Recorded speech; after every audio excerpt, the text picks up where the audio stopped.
Hi, today we have a small wallet-sized crossbody purse. It's great for when you have to walk to work or something that's light. It's big enough to hold a small wallet with your credit cards and ID, as well as for a phone if you want to put a phone. And if you have earbuds, you can put them through this little hole and put your phone in there.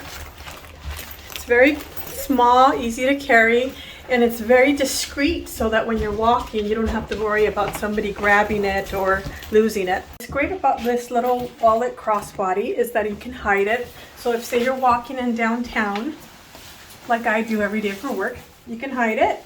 Nobody can see that it's there as you're walking. It's very discreet and has everything that you need to pack it up with the things that you need. This crossbody wallet is small enough for you to take jogs or walks with it.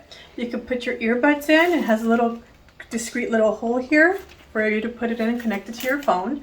If you're traveling and you want to carry something that is discreet that people can't see, you could go ahead and take this, put it underneath your jacket, and then it's hidden and safe.